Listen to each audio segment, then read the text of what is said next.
Call the meeting to order. Please grab a seat. There's plenty of seats. And we're gonna, after you grab the seat, we're gonna stand and Here in pledge allegiance to the flag of the United States of America and to the republic for which it stands, one nation under God, indivisible, with liberty and justice for all. we have a moment of silence for Firefighter Robert Sean, senior of the rescue who passed away fighting in brush fire.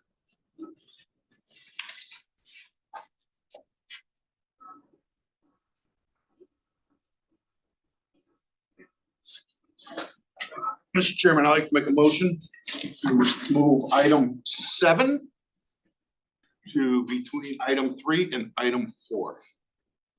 Is there a second? Yes. Is there any discussion? No. All those in favor, please say aye. Aye.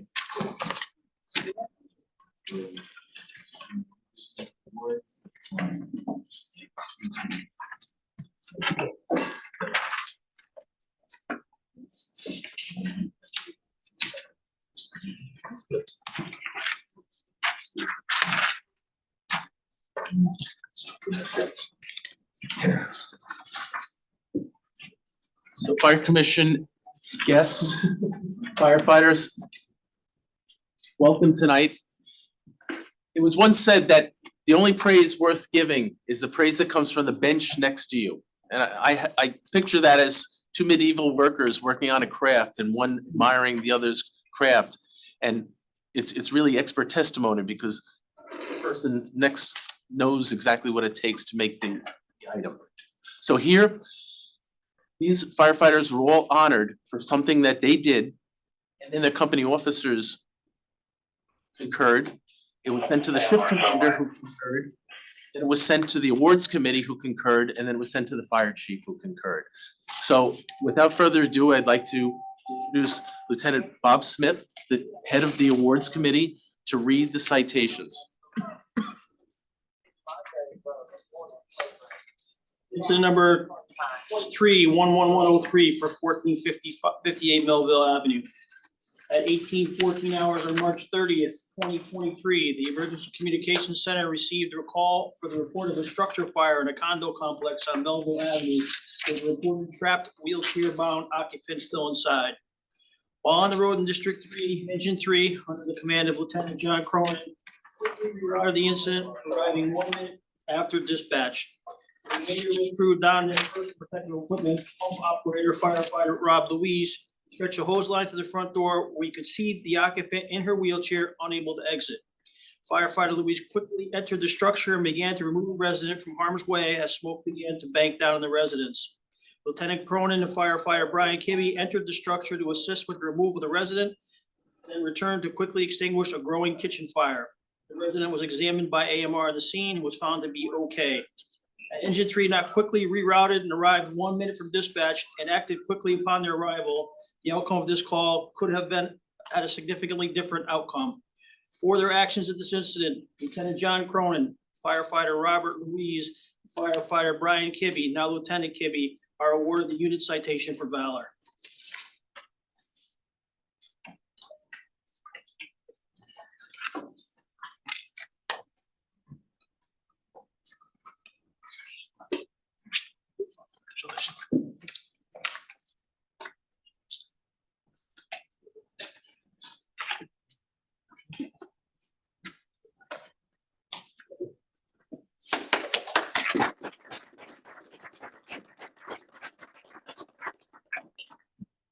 This is number 23-63614, 1975 Black Rock Turnpike.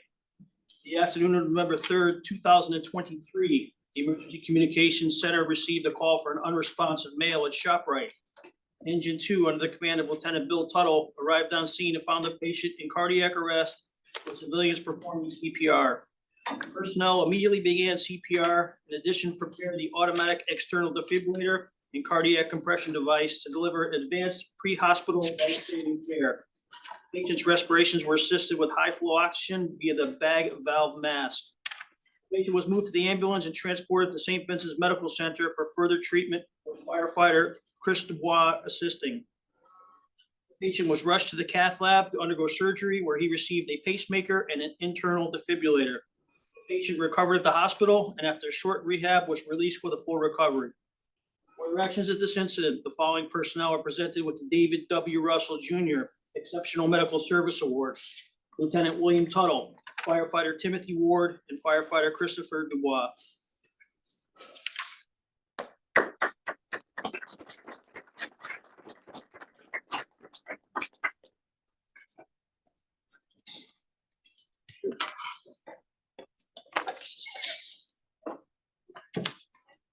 Thank you.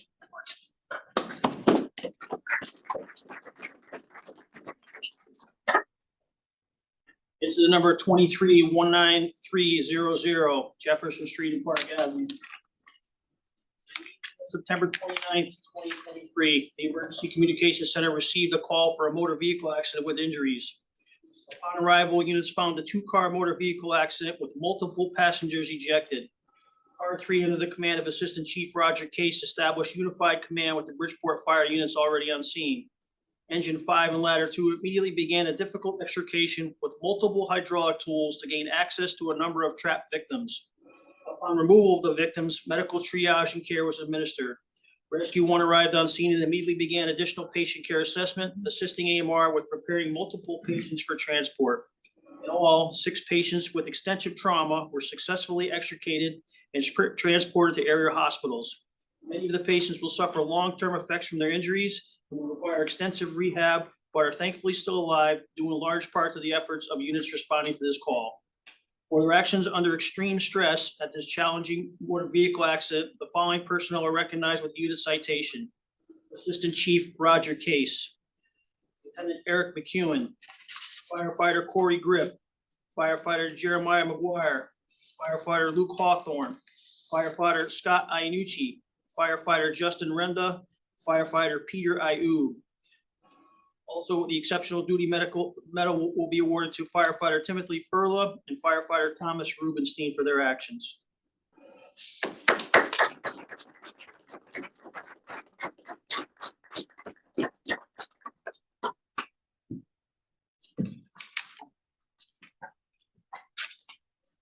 Congratulations.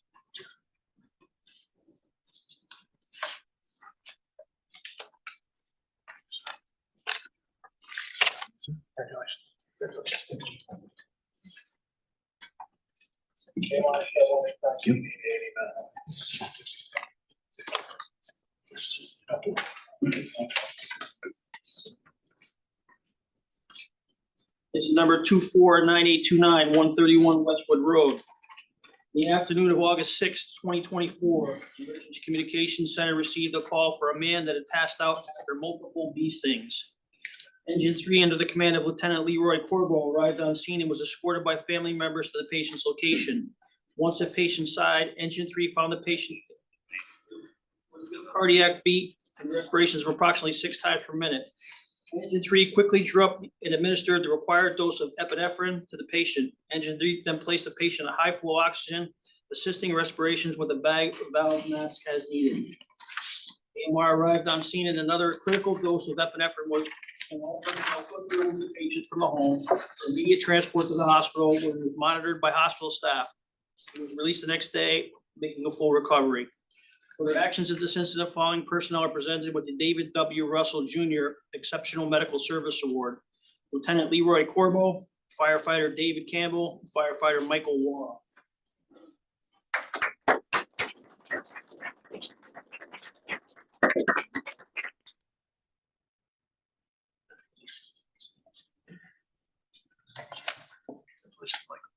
Great job.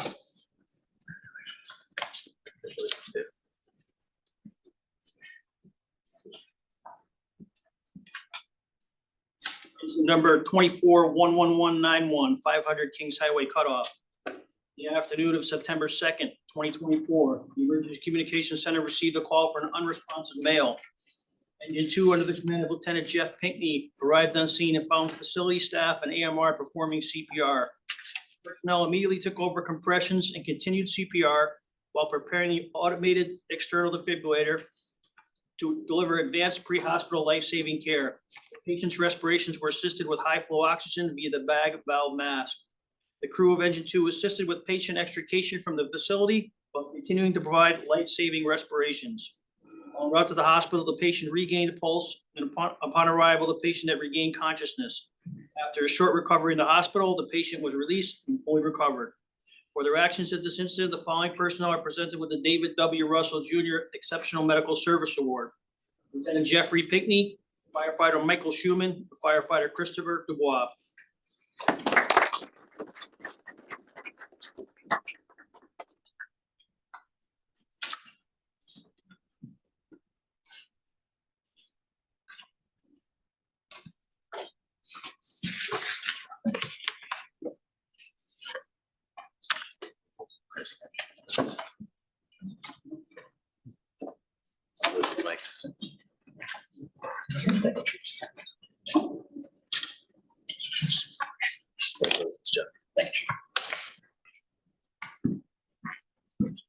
This concludes tonight's awards ceremony. If you'd like, you can take pictures in front of the step and repeat banner, and then we'll continue with the fire commission meeting, which you don't have to stay for if you don't want.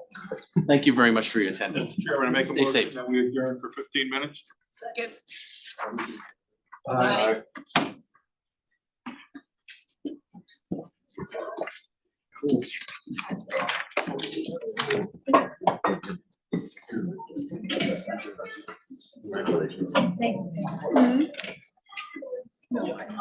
Tomorrow afternoon. Time no see. No. It's not Still your good? last. Yeah, I know. I don't wanna say nothing. Yeah, no, I think we got it.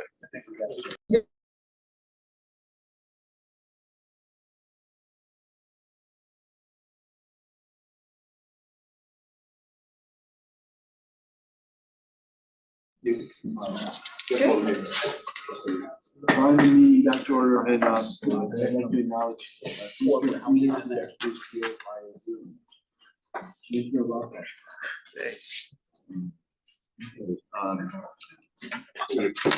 Thank you. The minutes from the October 9th meeting, are there any edits or suggestions for changes? I make a motion to accept. Second. Discussion, any discussion? No discussion, all those in favor, please say aye. Aye. Aye. The minutes are approved, reports. The first report is my report. They, and in our packet and also on, by mail, we received, a letter from the International Association of Firefighters, November 6th, 17, arguing to acknowledge that we received that. Let's take a look at that. But we have received it. What we haven't received yet is a detailed actionable plan as to how we can hire firefighters. There's a number, it was really great to hear all those wonderful things that firefighters are doing for our community. It's also really nice to read the letters in the back of the packet, thanking people for doing various things. We've got a bunch of them this month. We usually get several of them. This was a bumper crop month for them.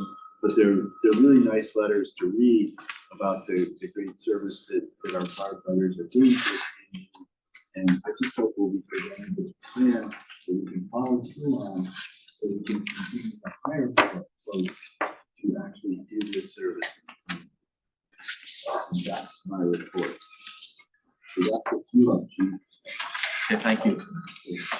In regard to personnel and firefighter hiring, HR has told us that they're not finished with their investigation. So we're waiting that for them to set up a meeting with us for hiring. Also, though, we have spoken to some area fire departments.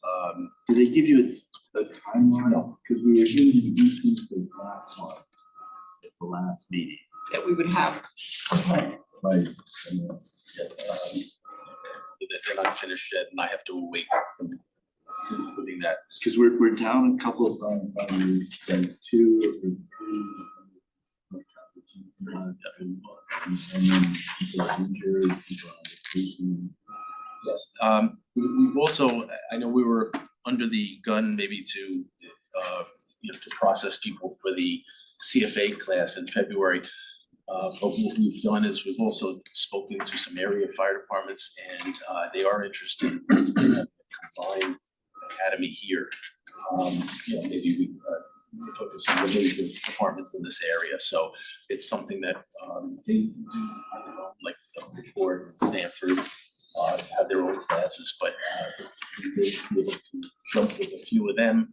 And even though everybody doesn't have, maybe 10 people, they may have 3. So if each department has a few, we may have a substantial class, which we'd be able to home the class here, which gives the benefit of, single parents not having to go away for 16 weeks or so, or 12 weeks upstate. So it's something that we're kind of excited on, and the other departments are excited that we're speaking to them on this. So hopefully we'll have something good to on that. Yes. Is there a process that we have to go through to get the state to accept the ad hoc? So, the main thing is that all academies have to be pro board certified, and that's the actionable thing. So these academies do teach pro board classes. So it's just like when we accepted, somebody that came from New Haven's Academy. We made sure that he had pro board certifications. Because he had that, we looked and missing something. If he was missing something, we'd pick him up on that. So that's the fortunate thing that, for example, Bridgeport, when they teach their academy, it's all pro board. They have a syllabus. They know what, you look at it, you say, okay, day 1, you start with ground ladders, and somebody does this in the afternoon, somebody does this the next day. Like I used to teach in Yonkers, we had our own academy, we had a syllabus like that every day of our 12-week course.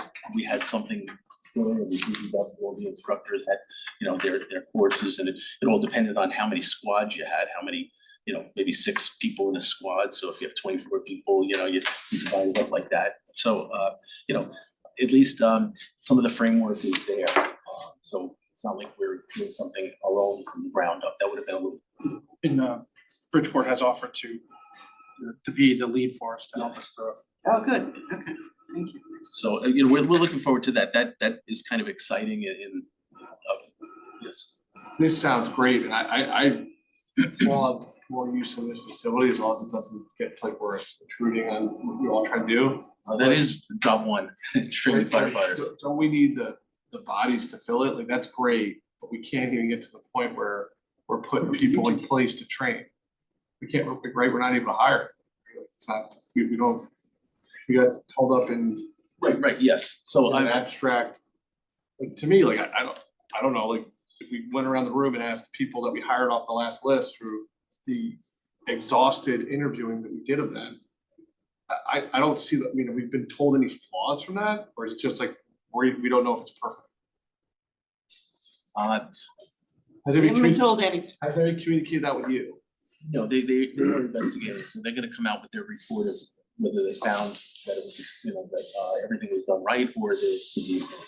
So we're awaiting. So Since last June. So what the mantra I try to follow is progress, not perfection. And so, like, nothing's perfect, but and I was newer to that process, but I was grinning ear to ear during, we were interviewing, I gotta be silent and, but like, the quality of the candidates we came across, I think we had 30 plus, and any one of them I would have been happy to say like, wow, this person can represent what we want for our town. But we, I think, whittled down through,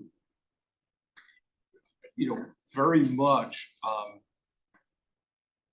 aggressive conversations at times, like who, through a collective group of the civilian board members and the chiefs and lieutenants and the active firefighters, just super high quality people that I see them still. And the one who can't say our best was, but let's just say that there was one that was the best.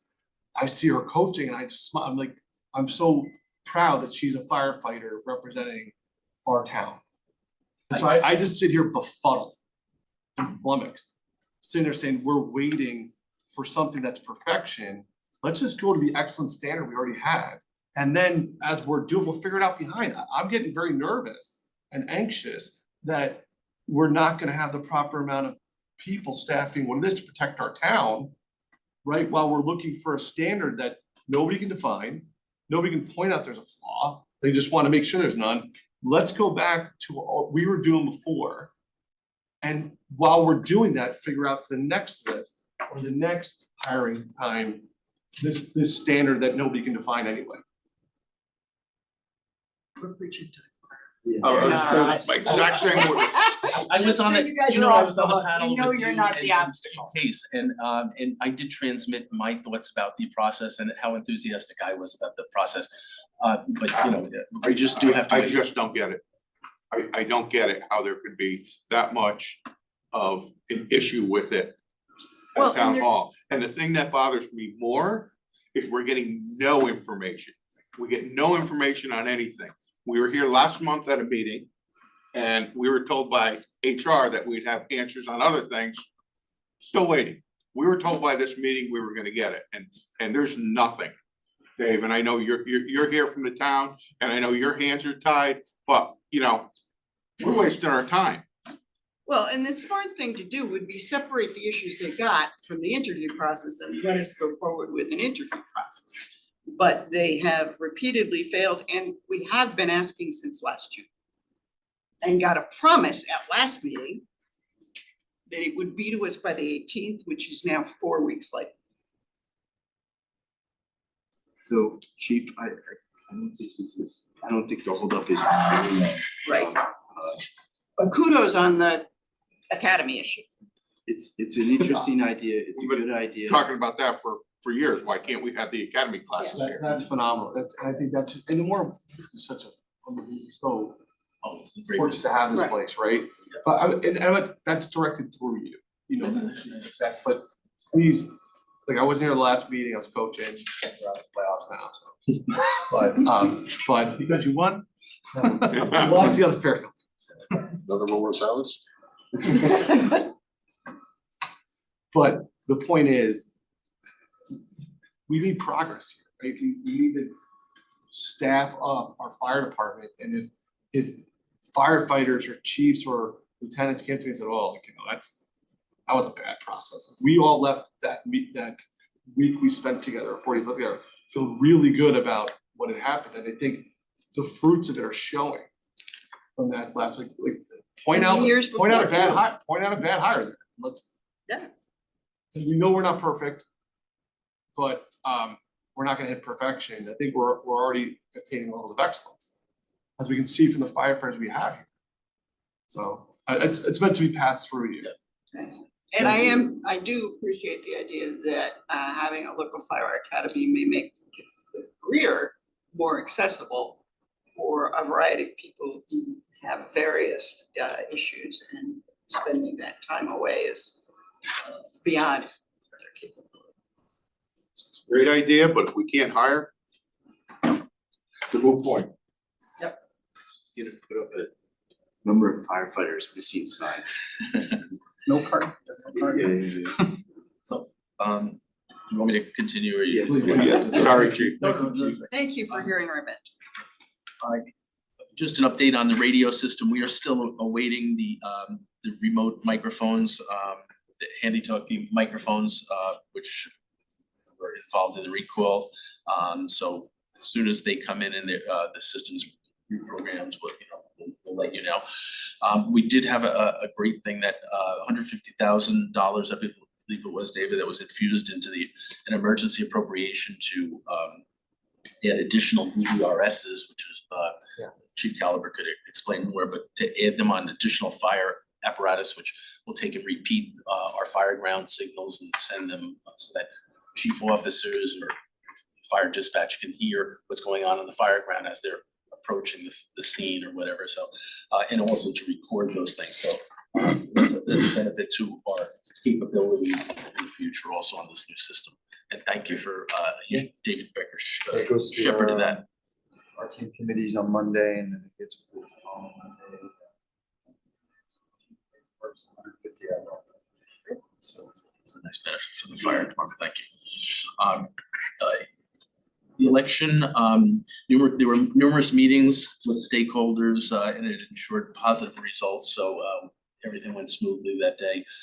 The county had a hazmat team standing by here for Up County and down in Stamford for Down County, and Stamford's bomb squad was also ready just in case there were bombs or white powder cases or any other issues. There were none, and there were no other significant issues during the election, so great emergency management planning on all. In regard to the facilities, major capital project that was proposed by the town administration and Mr. Becker is moving that through. We brought members of the Board of Finance around to the firehouses in 2 successive weekends, so I think, I always say, res ipsa loquitur, I think I remember from law school, the thing speaks for itself. So we brought them into the bathrooms and they saw what the bathrooms were like. We brought them up into the mechanic shop and they saw how cramped it was.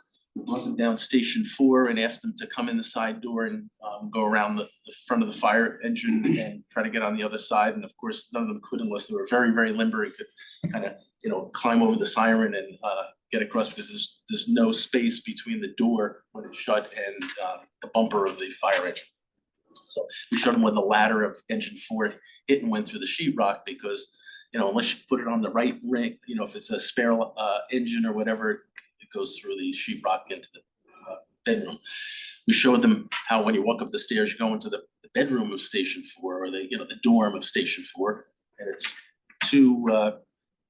two sleeping beds right next to each other, which, in today's day and age with, female firefighters and, people just wanting a little bit of privacy, it's very uncomfortable. There's one bathroom which is shared by everyone. In 2 floors at Station 4, one bathroom on the floor, it's male, female, whatever, you just gotta have to lock it and hope nobody's in it or whatever if you need to use it. So I think they were very impressed. I think some of them came, they're loaded for bear, and I think they looked and they realized how bad our facilities were.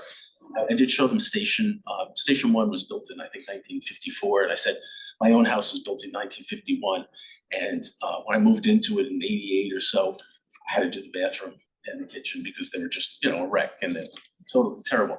And I wound up doing it last year, I redid them, so this one hasn't been done since 1954, so you can imagine what it looks like. So that's typical of what our facilities are like. So thank you again for Mr. Becker for moving that along and pushing money into our facilities. So Yeah, that'll go on Monday, Monday for committees, following Monday. We have $90,000, $370,000 total, so it's $90,000, which is the conceptual design phase for the 5 stations, plus a repair facility, apparatus maintenance facility elsewhere.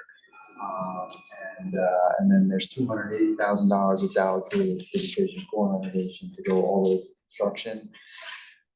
Construction documents with costing, which would be enough to put it out to bid, basically to approval in the February-March timeframe, and then go out to bid. And there's a hope to potentially do one of the smaller stations in conjunction with that.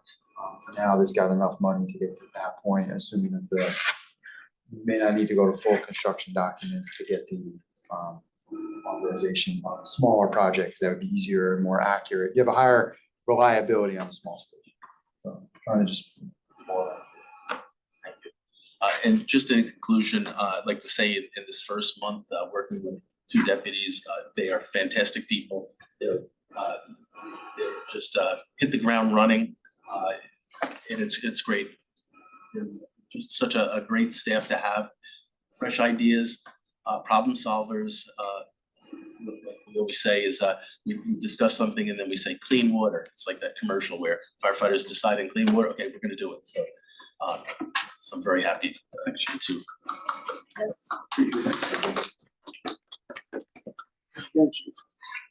Took 2 to replace you. I know,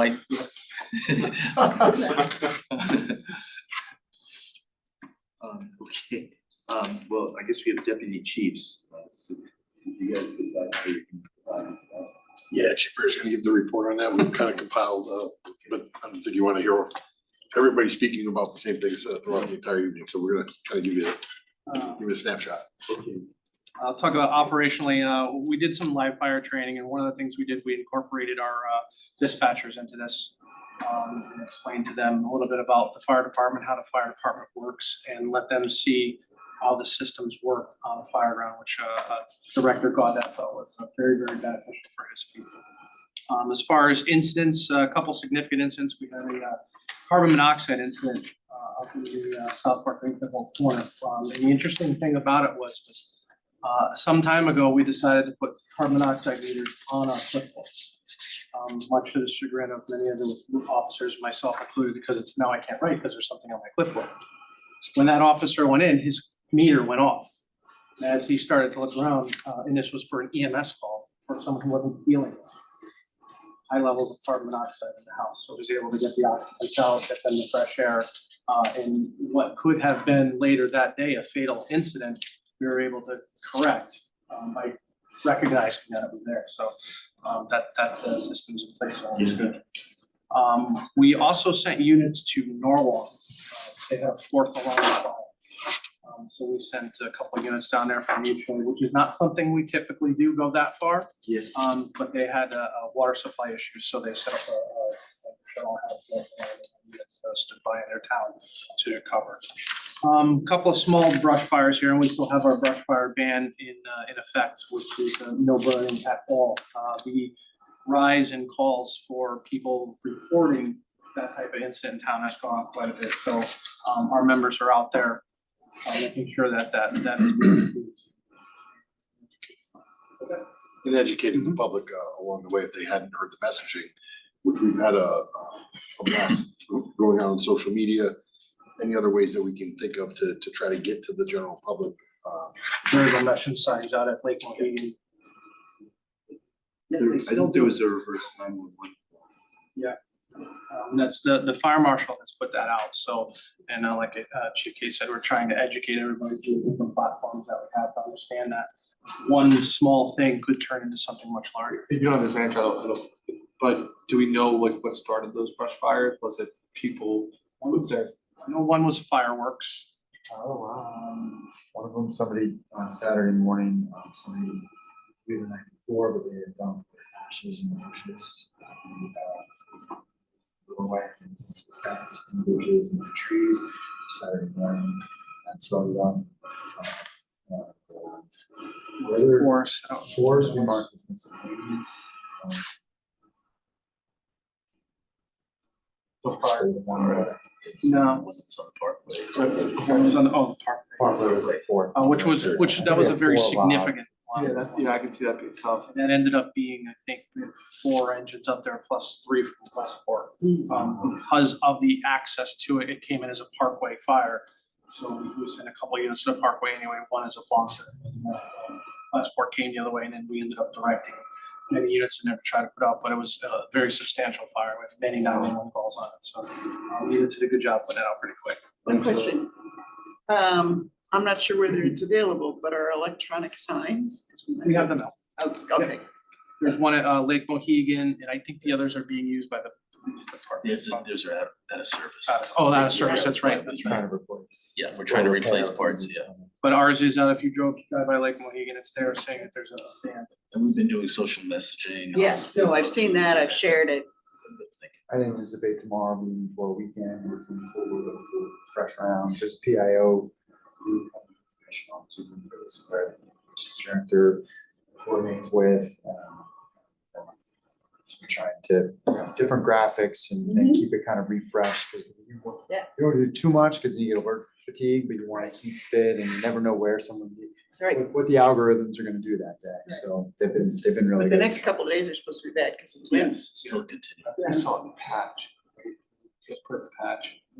Yeah, that was, yeah. And our members are out there, when they get these calls, they're out there and it's difficult because people want to have a fire and have a good time, and they're very diplomatic in trying to get them. It's gotta go out, so we're gonna have to put it out before they even, and they're good enough where they can teach everybody a little bit of education as to why it's such a bad thing right now, so. And then down here, there was a statewide ban on live fire training down here as well. The state has since lifted that ban with special concessions, meaning we have to hire a second or brand officer So not only the safety officer inside the structure, but one outside looking for any sort of issues, pre-wetting the area and things like that. So fortunately, we can start our live fires back up down here. On the point of training with personnel, Denise Sherwood is in the service with the doctor. She's decided that she's gonna have a grandchild, so she wants to spend some time with that. And then as far as facilities, the town is in the process of updating the air quality in all of the, specifically our buildings is the ones that I'm worried about. And putting in air, like an air exchange system. It's a pretty thought out big system.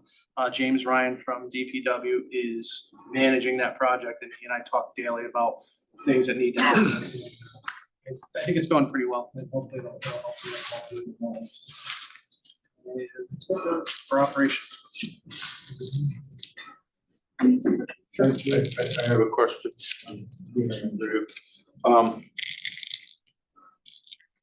I know the regional town truck went down south. I know one of our dispatchers was on it. Definitely. Do you have any report or anything from that? Not yet, so I believe either Deputy Chief Cohen from Westport or Kemper Lango from Stratford is probably gonna do an after action on that. Okay.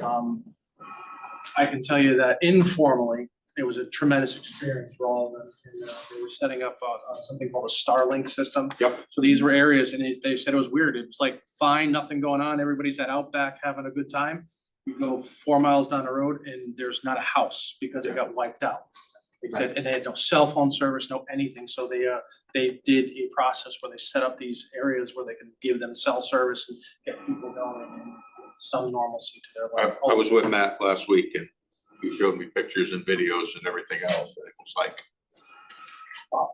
Yeah, they said it was a The news tremendous up here experience. does not cover what happened in the Carolinas like they cover what happened in Florida. Yeah, so I was just wondering if. I can reach out to them and ask them if either one of them is gonna do an after action on it and get your copy. Sure, thank you. Did we have, besides Devin, did anybody else go down from Fairfield? Greg Gunther, who's technically Right. Westport went. Right, Mango, Stratford. No. No, I think Devin was the only one from Fairfield, as far as I could think. Think anybody else? Okay. okay. Any other questions? Thank you for that, guys.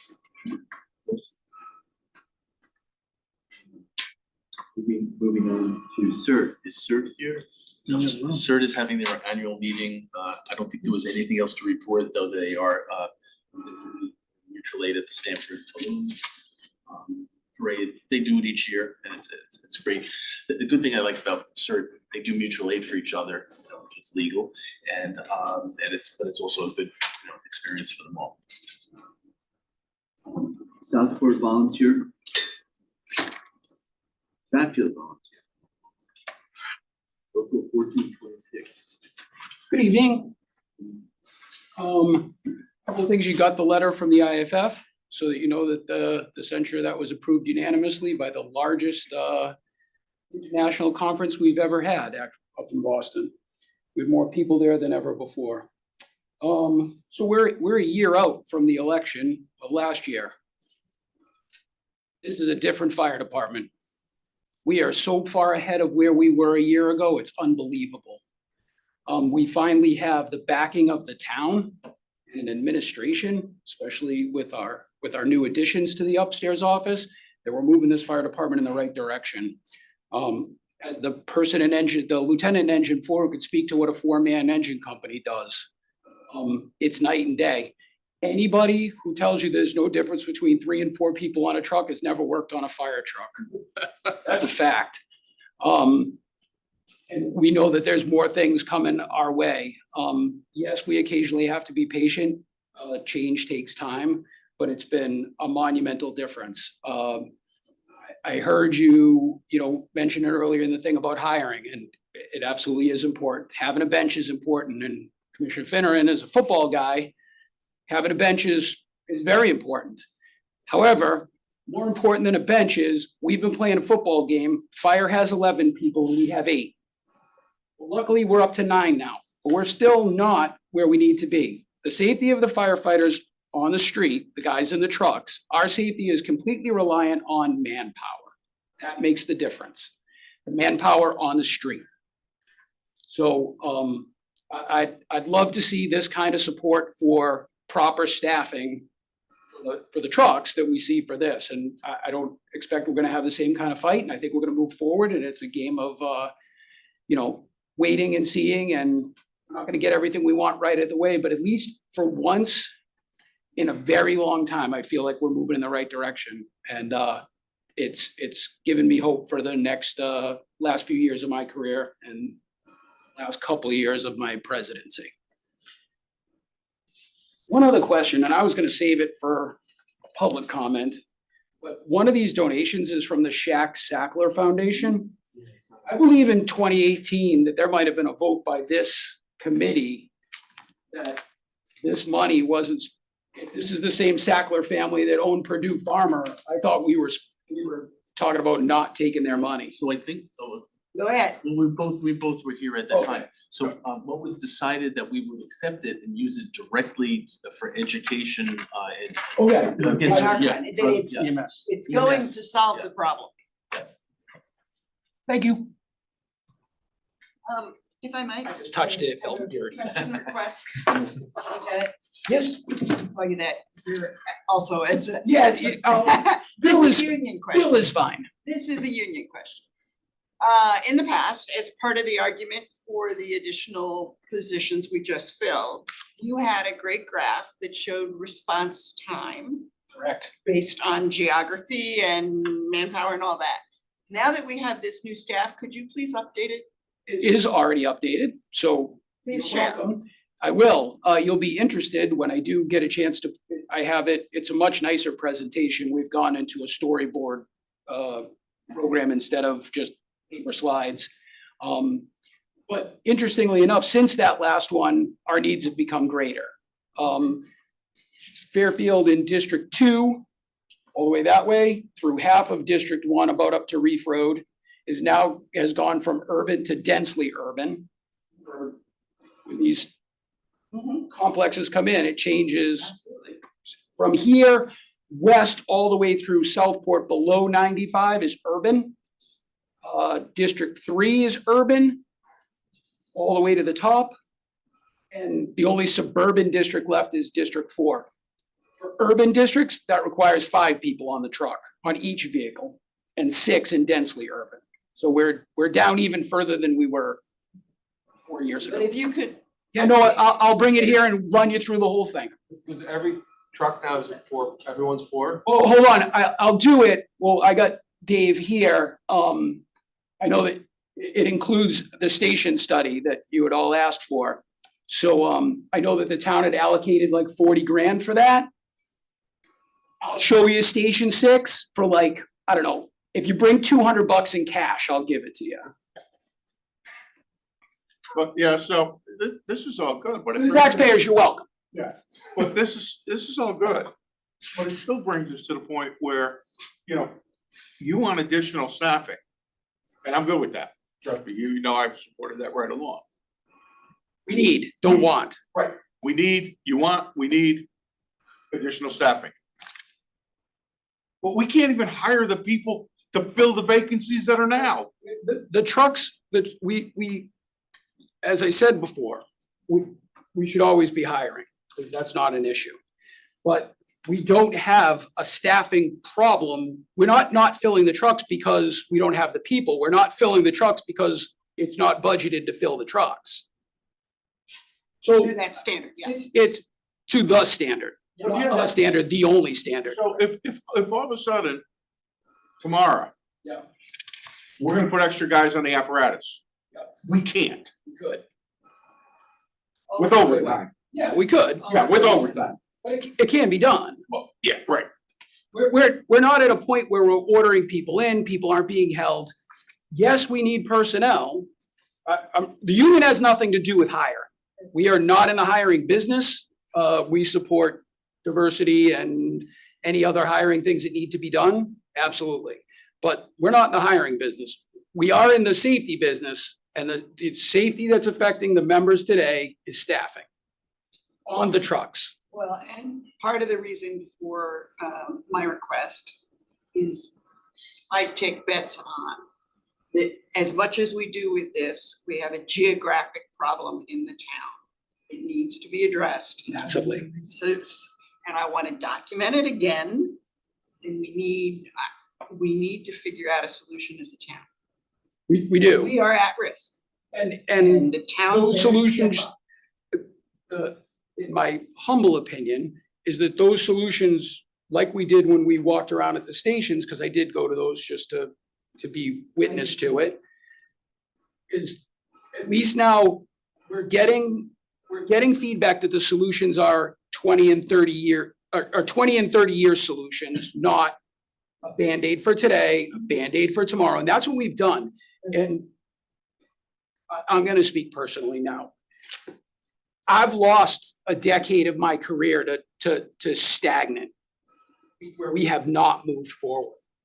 And we're finally looking at a future where we could be moving forward. And the people in this room are a big part of it.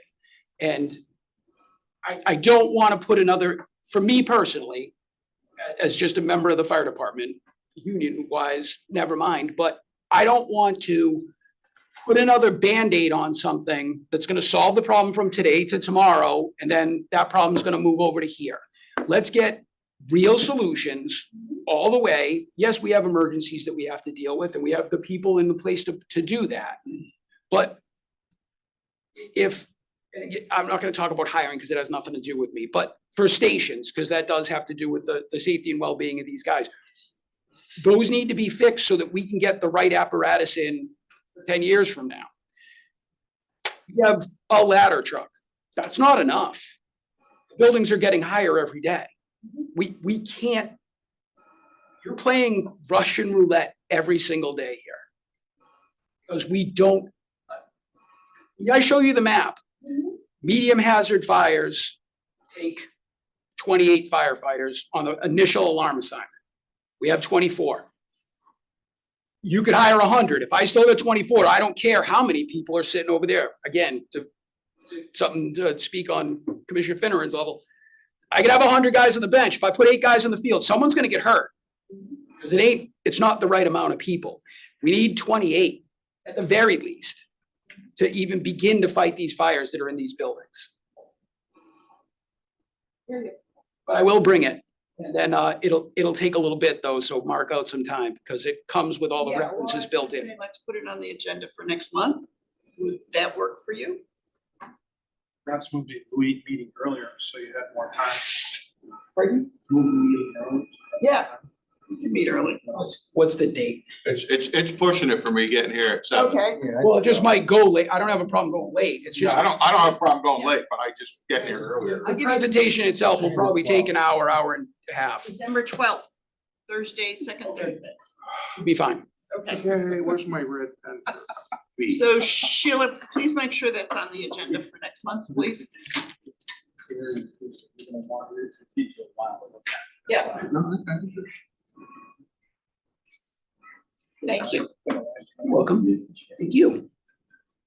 Okay, that actually brings us to donations. Yes.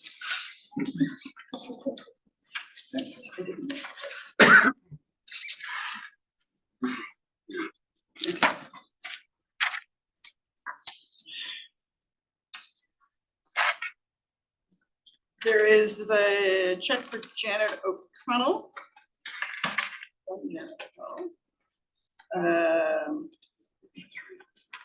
Which I don't see the amount for.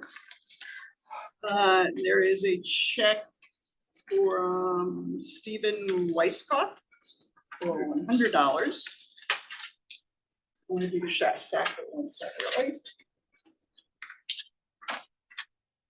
I make a motion to accept the donations listed in our package, excluding the one from Shotcliffe.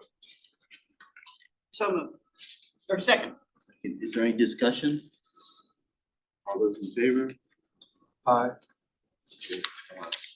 I make a motion to accept the Shackler Foundation contribution with the proviso we have used in the last several years. That dedicates it to, you remember the language? It was Either either training or EMIS, either training or response, you know, anything. Response and Yeah. Narcan in that Narcan, case. yeah. We don't have to buy Narcan anymore Okay, for a while, but we could use it for something. yes. That it's emergency response. I'm sorry, say again, what are we directing this towards? Emergency response, because this relates to the drugs that created overdoses. The letter says it has to be directed to equipment training. Yeah, equipment and training, so I mean, response, I'd be thinking, we could either if we had training, but otherwise if we used it for like an AED or something. Okay, yeah, all right. As long as We're- it is we're being more EMS specific than the Related, letter. okay, so I just wanna Yeah, make sure. we're being more specific than the letter. We want it to go to equipment, et cetera, for, and training related to emergency response. Give me a second. Fire department.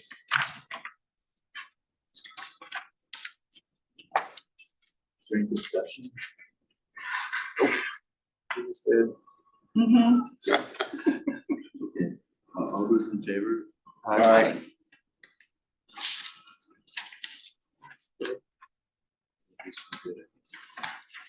Okay.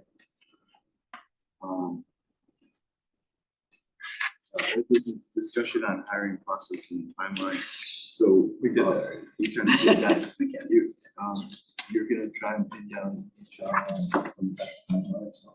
I am going to make a motion that the chairman send a letter to the first selectman and the head of HR, reminding them that at the October 9th meeting, they told us we would have a plan by October 18th, and it is now 4 weeks later, and we would like a plan. So we can move I forward. mean, we're not out of, like, listen. There's a lot of stuff going on, right? And I love the analogy of the 8 people on the field, it's great. That we need to improve that, we wanna do that, right? We want to do everything we can to put in the confines of budget constraints. Improve and improve the service to the town and then protect the people that are like I've coached Little League with Assistant Chief Perry here, right? I've known him for 8 times. But myself and Assistant Chief did the interviews together, right? Like I think we've got a great two-way street here. We're just trying to read everything. So like I go back to like I'm befuddled that like this is like and it's not like this competes with what we want to do for Eurogen, right? This is just like this is kind of like a check the box. This is an easy one to fix. So I'm wondering, can we hand you a letter that you walk into, you know, the first selectman and say, hey, this is just really important to these guys and we should discuss it. And to, you know, you're just there and connected and have the trust and faith of a lot of people, put this on the agenda, so like you can come back next month and be like, this is what happened. Yeah, I mean, you know, I spoke with the HR director before coming to the meeting, and reminded her that something's just gonna come up. It is not something that is lost on everybody from an online perspective. I would just go back to a few things. So the February timeline is less concerning in that we believe that we are gonna ultimately run something local. That buys you a little bit of time. I don't disagree that, you know, there will come a point where it, you know, this becomes an issue. I agree with you on not having perfection, and that's. Never hit the road without doing. Progress, not perfection. Exactly, and I do think that at times, in general, getting tripped up on perfection, you know, can delay something. I do think that we're close. There are. I don't. You know, I'm not There- putting you there- on, there's a lot- I'm not putting you on the spot to. There's, like, yeah, I'm not a there's a politician. lot, and it's not as simplistic as simply pick back last process. And the commission, I know, has received a letter from the town attorney about roles, which changes probably what that process is gonna look like. I have advocated internally. No, we haven't. We haven't got nothing. Yes, No, hiring authority versus appointing authority. no, we No, haven't no, gotten no, anything. no, we have from not them. received any letter. Zero. I went to Bob. I'll find the email and I'll make sure that it's. We got nothing. All right, that's a The good. chairman, or the chairman received it, but there is an. an there is an opinion. I will. That's a good I will find it discovery and for make us. and I will make sure that the That's, chairman has that to distribute it, but hiring versus appointing authority, which is different. And I would say that. We have not had a charter revision yet. We still have, yes, it does. It is this body's responsibility. No, he's, No, it's a semantics issue. it's more than semantics. Well, it is The semantics. town of Fairfield, and the Human Resources Department does the hiring for the town of Fairfield. We do the So I'm appointment. not going, and the commission That's the as, appointment. does the appointment piece, right? And I believe that,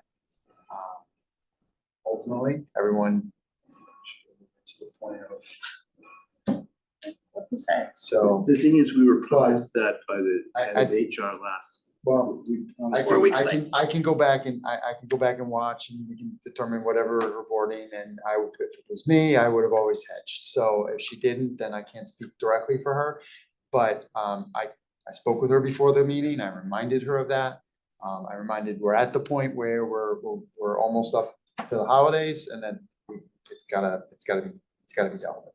So, Also, I might as well make the point that I'm not gonna vote for appointment unless we get interview candidates. Just so you I'm not understand, gonna- because I I'm do not- not believe it fills our role, just like it doesn't in the Senate. I would, well, the good thing is, Personally, I have enough experience to be able to say that. Nobody else may say that. We haven't been, I mean, we're talking about arguing about a plan of hiring. We haven't been given a plan of hiring, and they promised us that they'd give us a plan of hiring. and the good thing is, in And I his will- position, he believes we were told that, which isn't Right. true, it's not like, so the good thing is we've uncovered that. Like, Yes, that's a good thing, absolutely. we're partners it here, is we're not, helpful data. we're not trying to sit here and say, It is helpful. this one's made a mistake, progress, not perfection. We uncovered what is Yeah. a human error that I don't think anybody's gonna be like, it's anybody's Yeah. fault. This is great. Send that over, we'll review it, Yeah. and then we're gonna start moving the ball forward again. But to sit here and twiddle our thumbs like we've done and act like we're a political, it's nonsense, right? We wanna deliver on the concerns of the union in a reasonable manner, but we also we can do, one of the things we can fix is hiring, right? That's what we can fix, staring us in the face. There's an inefficiency in government, we just uncovered it, it's called email, let's move it forward, Yeah. right? Without any animosity or, Right. let's just move the ball forward. so I will convey the message. Thank Write a you. letter now, write a Thank you letter, very I much. walk in Yeah. the next day and tell them all what. That's great, thank you very much. Appreciate it. You know, I think it's very, and you can tell them this, it's very disrespectful when you tell me that I am gonna get something from you in a time period and I get nothing at all. I can understand, hey, an email that says, we're working on it, this is what we've done so far, we've gotten nothing. Absolutely nothing. And that's not right. May I speak for a moment? Alex, yes, Commissioner? Yeah, so I just want to clarify before starting that there is no ultimatum, because that's not how this works. There's no, so what if something happens? But I think it's pretty clear there's an expectation that there will be a plan and a timeline delivered to this body next month. I don't think anything else needs to be said. David, I think you understand what I'm saying. I'll leave it there. Yeah, I know, I understand what the commission says.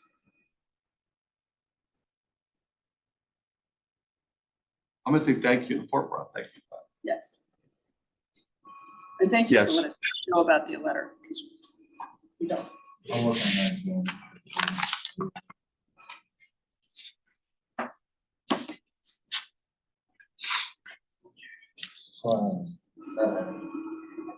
I told Bobby he better put a sign on either end of your property so that.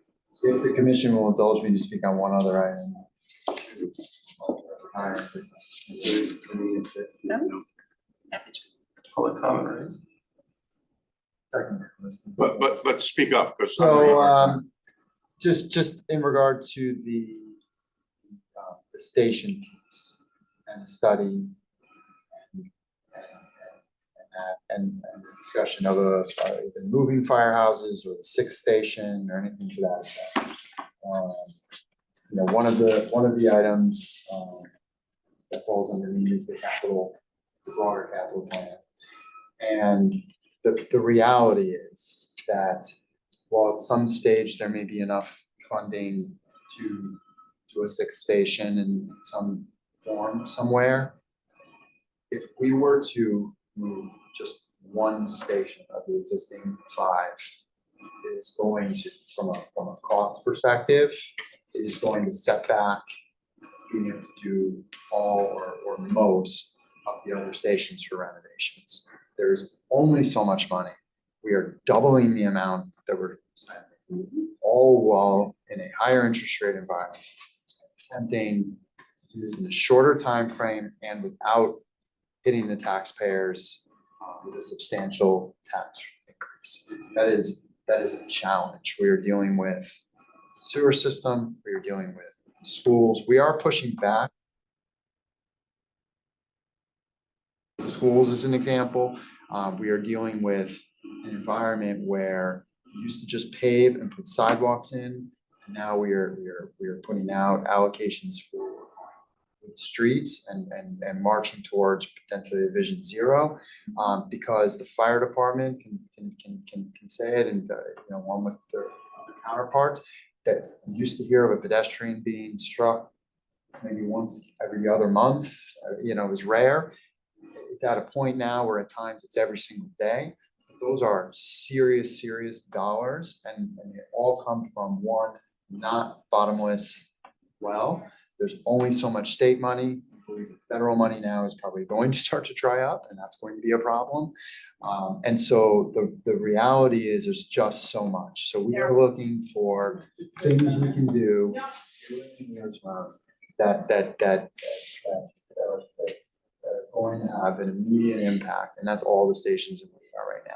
If we found a piece of land, probably have to do an acquisition. Even if we didn't do an acquisition, we'd still be looking at 6 to 8, maybe even $10 million for a several bay outlying firehouse. So there will, I believe, come a time for a study that looks for where that sixth station is and maybe some other needs. We believe that there's obviously a lot of data that the local can bring forward, which is very helpful. Putting a study the way that it was originally constructed, which would have realistically probably said every station but station 2 needs to be moved. We're going to be able to act on it, and in a lot of ways, it was going to quantify things that, and I'd go on the record, I'll go right now on the record for it, I don't want on paper and sitting there and glaringly, frankly, used either against us or staring us in the face as something that we just simply know we can't do anything about. So we have opted to focus on the 5 buildings we have and to get them renovated as soon as we can, and in a way that allows us to put bigger and more apparatus and more personnel in those stations to address the near, medium, and ultimately the long term.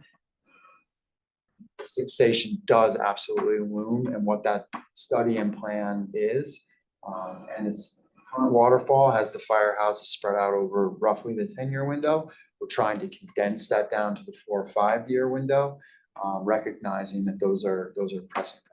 So I know it's a sensitive subject, but it is, there's a lot of thought behind where we're at and the moves we're trying to make, and trying to hard just get realistic and so. Well, thank you. So can we discuss that, or? Sure. When was the last station built? Station 2, 1969. Can you say it out loud, like louder? I'm sorry, Station 2, 1969. That's won the World Series, right? Yes, I remember A that, long yeah. time ago. So just us all like let that fact marinate. So More than 50 years. could you say that date again? 1969. Mitchell, what date was that? 69. Okay, let's just have that marinate for a second. Think about the changes of this town. We should almost like have pictures of what the town looked like then. Right? And just let that, think about that. We want this study knowing everything you said, knowing this, right? Knowing that like, what can we really do? But if we're not informed, we don't know the decisions to make over the next 5, 10, 15 years. That's what we talked about. And we don't wanna be armed with that. I don't wanna be armed with this. I don't think my brethren that I've met over the last 2 years doing this wanna be armed with this to use it against somebody politically. We wanna do it to inform ourselves of expensive decisions we know we're gonna have to make, not tomorrow, not over the next 6 weeks, 6 months, a year, well past probably when elected officials are here, but we need to have this done now, because when was the last station house built? 1969. So there's things like, as we come back up 5,000 feet, we just start sitting there, we could say like, all right, what is a pressing fact there? The pressing fact is to get started, because we haven't started since 1969, right? And how many people have lived and have said this, like, which are very reasonable things. I'm not like trying to, but very reasonable things to say, oh, we'll kick that down the road. We'll kick that down there. What do we start with about renovating? Like things haven't been fixed for 30 years, right? So, and we talked about Band-Aid solutions. Everything we've heard are Band-Aids, which are good solutions. They're not bad solutions, but they're Band-Aid solutions. And this commission, or at least my thinking of it, has been, we really want to arm ourselves with this study, which isn't an outrageous amount of money that, well, take the correct R1 too, right? That's, that, you know, we can talk, compare, contrast, but we want to be informed. So when we're done, when we're gone, we can sit there, there'll be more educated, brighter people, possibly more experienced people will come and be informed by this decision and fix something that people haven't fixed since what year? And so I just leave it at that. I think that we're all intelligent, reasonable people that are coming to things and I wrote down, there's a lot of stuff we're doing which are gonna be good. And I applaud you doing that. But this is not a $10 million cost now. It's a tens of thousands of dollar cost now that'll inform us to make better decisions. I think to halt that and to stop that is not the best choice for the town. May I through the chair? Sure. I don't want to ruin the surprise for next month, but you'll find that the location of the stations that we have right now aren't incorrect. There's maybe a station that could be in a little bit better place, but the difference you're talking about moving is a quarter mile. You look at the heat map and you'll see that our stations are where the calls are. And again, for the money, as David pointed out, for the $20 million that you're looking at to build another station, that would fund proper staffing for the 5 stations you have for a very long time, which is gigantically more important than, and I'll show you, because the map will show you where another station would go and what the coverage difference is. The coverage difference comes in people. Fire trucks are there to drive firefighters to a call. That's it. So you have to bring the right amount of people to the call. Doesn't matter how many fire trucks come. If we just wanted to cover the town, we could get 11 motorcycles with a sidecar. We could get to everything really, really fast. We can't do anything. So a 6 station is a great idea for someday, but you're not talking, I mean, you're talking 10, 15, 20 years from now. I mean, to sit there and say, this is where again, for a lot less money, I can show you where it should go right now today. They use the same standards and it's in the thing that anybody else is going to use. Anyone you pay uses the same standards. It's a national standard for how you do those things. It's going to tell you it should go right there. But it's just not until you have those other places staffed and those other built. Kids, if kids had 5 bicycles sitting out front, 3 with no tires, 1 with no chains, and 1 with no handlebars. They said, I want another bicycle. You'd say, pound sand, go fix the bikes you have. And until we get to that $20 million, because that's what I believe was 18-ish, 20, whatever it was, to fix what we had, another 20 million to build another fire station is just throwing good money. I mean, it's just not there. Mr. Chairman, if I may, address the lieutenant there. Probably year and a half, 2 years that all this has been dragging on. So in one of your presentations that we received. Yep. There's a whole thing about response time, Correct. adding extra guys to a truck, which I believe we should do, does nothing to increase I'm response. glad that you brought that up, Commissioner Ozaki. With all due respect, you're absolutely incorrect. Response time is not when it takes a fire truck to get to your house. There's a number of people that have to respond. That's it. The response time has not, like I said, if you want just getting people a truck, get motorcycles. They'll get everybody there really fast. Response time is how many personnel are on the scene in a given amount of time. The NFPA has those standards. 4 people within 4 minutes. So you could, if you have another truck with 3 people, you've done nothing to correct that issue. You got a fire truck there, that's great, but that's not enough people to do anything. If you don't have 17 at a low hazard fire, it doesn't matter if 44 fire trucks showed up with 3 people on them. It doesn't matter. Fire truck, when we go to a house fire, I need a pumper, I need someone to bring the pumper water, and I need a ladder truck. That's what I need at a house fire. Every other truck that comes has one reason for coming, to bring me people. I agree. So building another firehouse and putting another, and not staffing the ones you have correctly, don't change the map. They don't change your response time. A fire truck doesn't do anything. It's the people. Firefighters do it. And all the standards, every standard is set up to show you how many people arrive. That's not what was, I totally understand what you're saying. So I'm not gonna argue that point. That was not what was brought up a year and a half, 2 years ago. Absolutely was. It's the same study. I know, I get it. Yeah, that wasn't a definition position, of that what was is not a responsible. position by our side. That was a position by the opposition. Position by the opposition. That was the position of the, not gonna get into it, but that was not the position of the union. The union has always been, it's how many players you have on the field that are assembled I love that to analogy. do the, well, we've I love that. Yeah, and I talked about get that, talked about, yeah. and I get that. But there was, I'm gonna say, So- there was a red herring that was drawn out that started to change and shift the commission's perspective that it was about response times. And the 6th station entered into the discussion to draw the attention away from staffing. My personal So, There's Let a me- difference between response time and meaningful response. No, it is a it's not. response It's- time. It's together. It's how many players can you have assembled on the field together in an allotment of time? Which is So- a meaningful response. so the new maps with the new staffing that we have in place should show an improvement over some geographic area. With staffing, yes. Well, the first level is the staff we have now. Right, so the map that you saw last time, that would have showed you District 5, which had no response time. There's nothing in District people on it. Everything within 4 minutes of Station 5 is now covered by the only response time standard there is, the NFPA.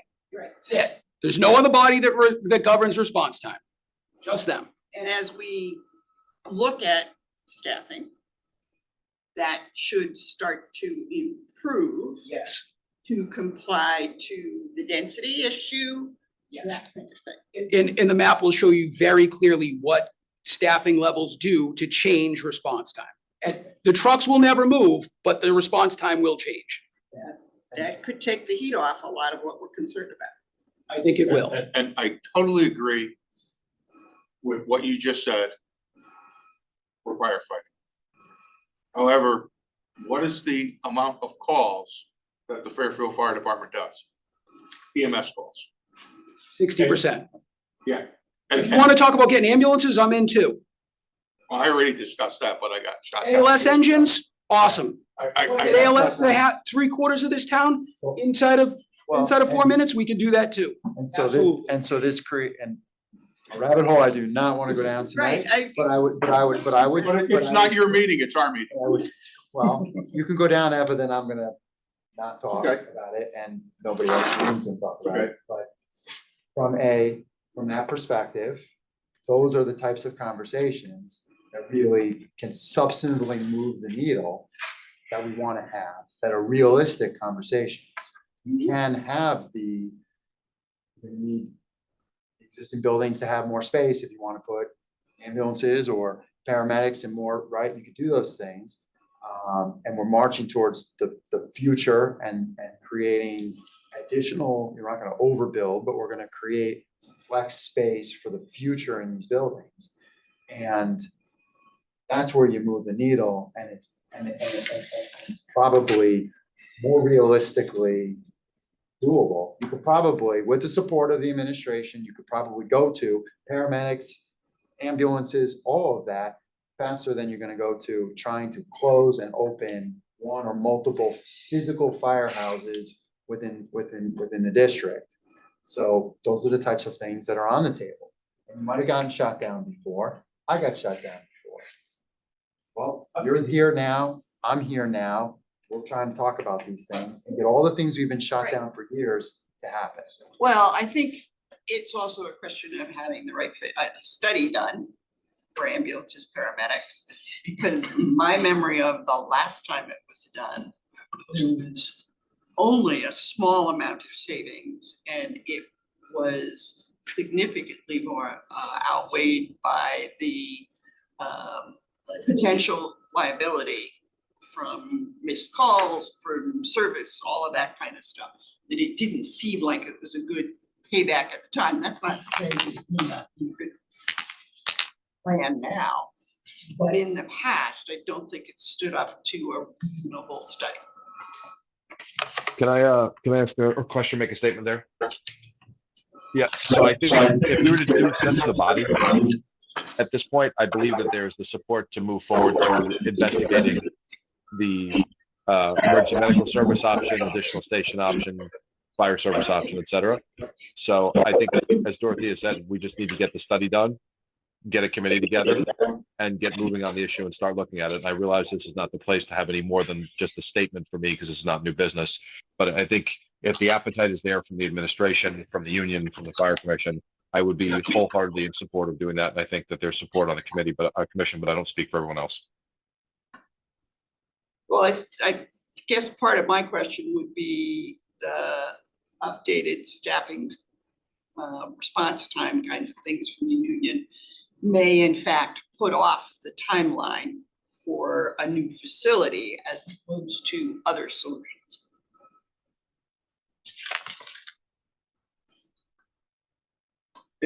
I'm gonna just put out a timeline too. I joined 2 years ago this January coming up, so I joined during arbitration, so we couldn't make decisions on different things. So in my experience, we didn't have a position on more firefighters, less fires on trucks as a as opposed to doing, it's not an either or. I think it's an and also, right? Like I am just completely like to be beside myself to say, why wouldn't we do a study to review the modernization of our firehouses? And once you move, knowing it's not gonna be done in the next short period of time, but to inform ourselves in future administrations going forward. It's not a either or, it's an and also, right? And I wanna work collectively with the union representatives to make sure we have the right manpower and make sure we have the right facilities to deliver safety to the firefighters and protection of our town. I look at it as an and also.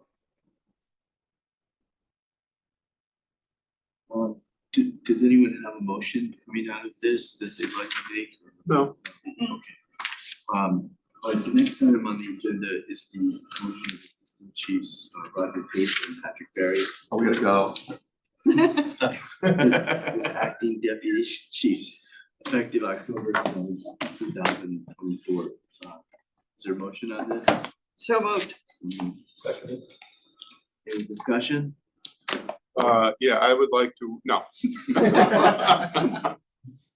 The red line still. I still have the red line. You want to vote on them separately? All those in favor? Aye. In favor, Aye. smile. We're all smiling. The ayes have it. Um, There's also a promotion of Lieutenants John Cronin and Robert Delmhorst Yes, you do. as acting assistant chiefs effective October 13th, 2024. So moved. Any discussion or second? Is there a second? Second. Thank you, Commissioner Kennedy. Any discussion? Hearing none. All those in favor? Aye. Aye. Aye. Thank you. The ayes have it. Fairfield's plan of conservation and development draft. Commissioner Brennan, yes. So we just had a conversation about fire risk at the moment and about the fire building. One of the things about our fire building is that it's very close to a lot of fragmite. I know, because I live in it. And the current plan, they're considering doing a Fairfield Plan of Conservation and Development. The current version of it does not dredge South Pine Creek all the way up to the Regional Fire Training School. It does not dredge the area that has a growing problem with Phragmite. And so I would like to get support of this commission that we take a position that we'd like them to seriously consider extending the dredging of South Pine Creek up to the Regional Fire Training School so that we create enough tidal action to prevent that kind of fire hazard. Because there's a lot of houses very close together that would be at risk too. So I'm confused a little bit. Yeah. And not confused, I just don't understand it enough. My opinion or thought of dredging is removing sediment and soil from the creek. Mm-hmm. What that does is create flushing by tides Right. that then prevent the growth. Okay. Does that answer? Yeah, sort of, because, you know, if we're not making the creek wider and taking away the The natural Phragmite. flooding would, and the fact that my understanding is the natural flooding of a tidal action will help reduce Phragmite. That's part of why it grows in a lot of places. Well, and I see that because the whole area off South Pine Creek Oldfield Road used to be tall Phragmites until they opened up the tidal gates, and now we have short grass instead of tall grass. Thank you. So you're You just saying, made my point. okay, so you're saying that it's the dredging the creek will help with that in that area. Right. Okay. Because it doesn't grow closer to the end where in fact there is good tidal action. Okay.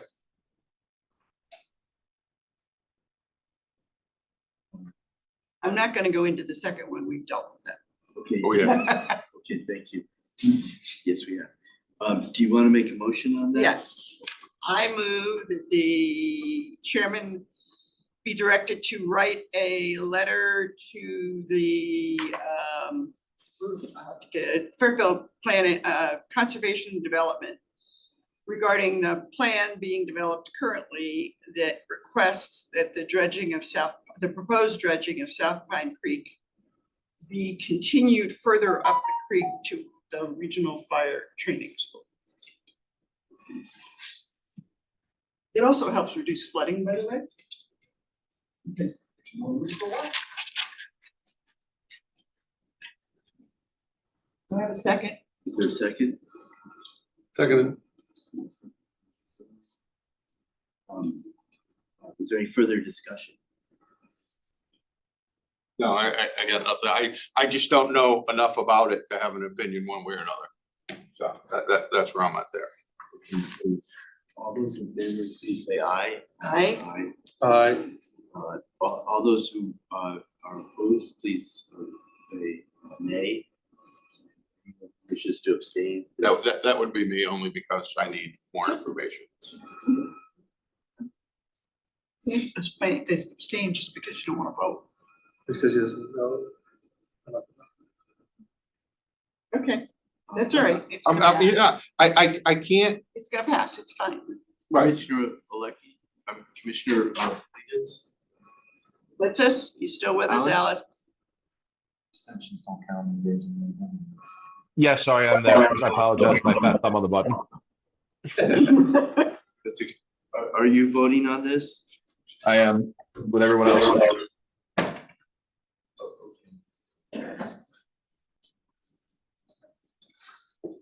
Okay, so the ayes have it, so it passes.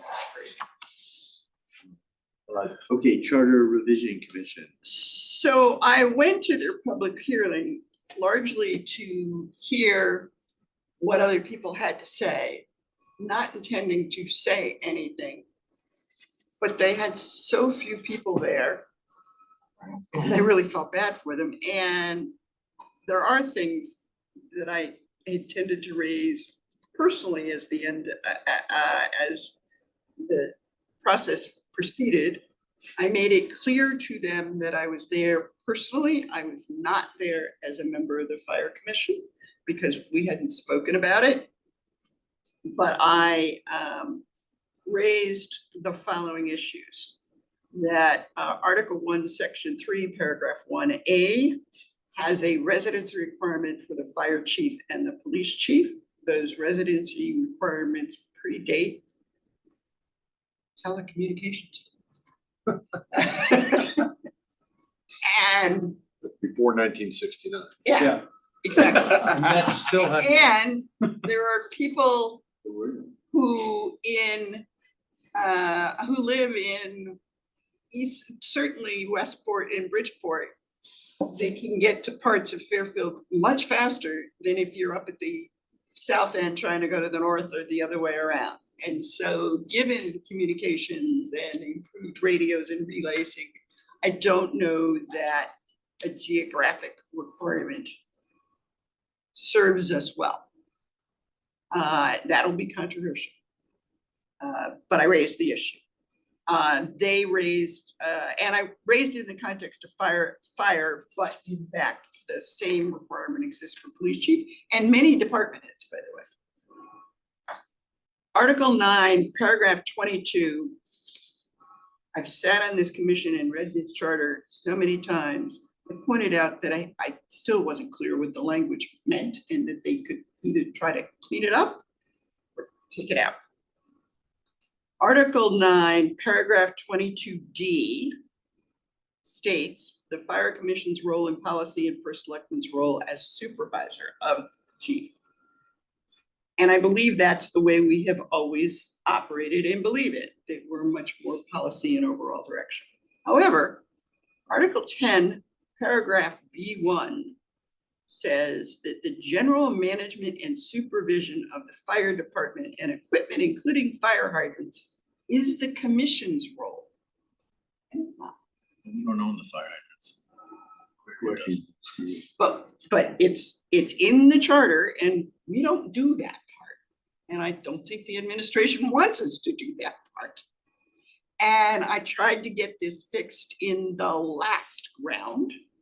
And so I raised it. They got it right away. I told them I was gonna bring it here, and depending on your preference, either this time or next time, for whatever pieces of that you would like to endorse as a commission, then we ought to do that and relay it to them. Any sense of the commission before I try making it?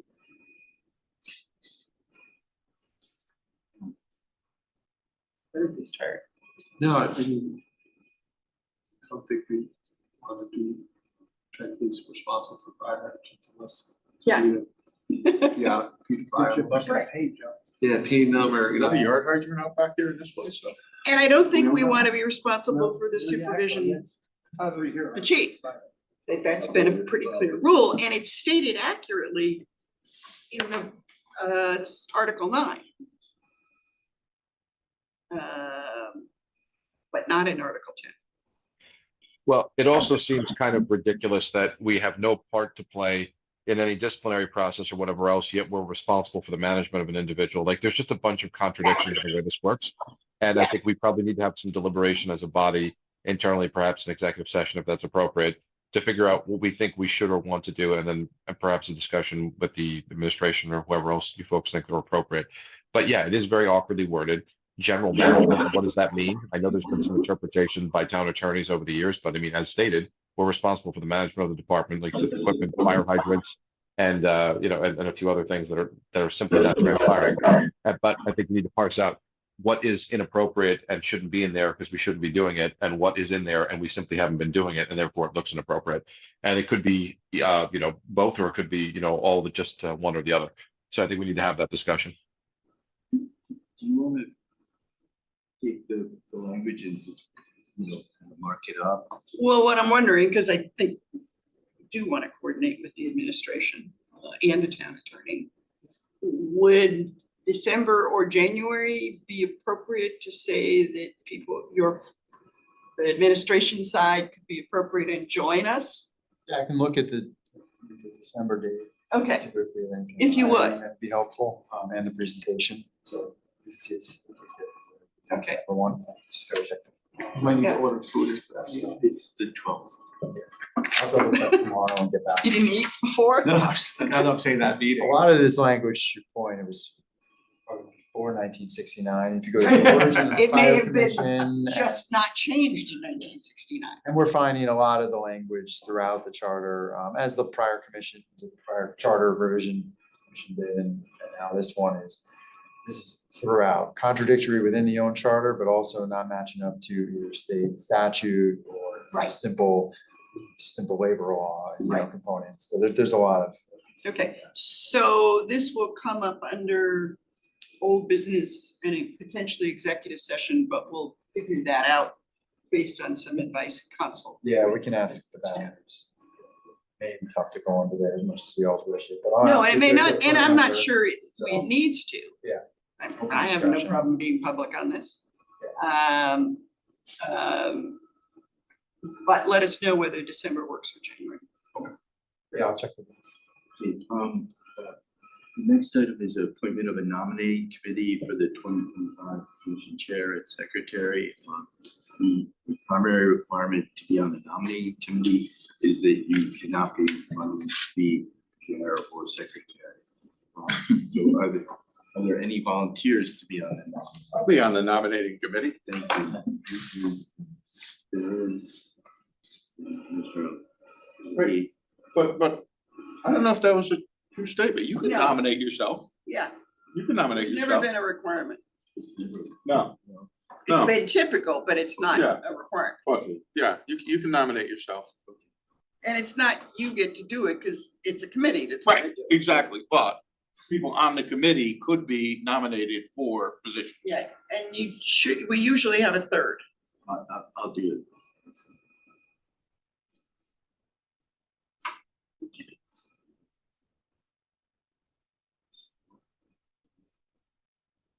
Yeah, no, no, Well, we have three. good.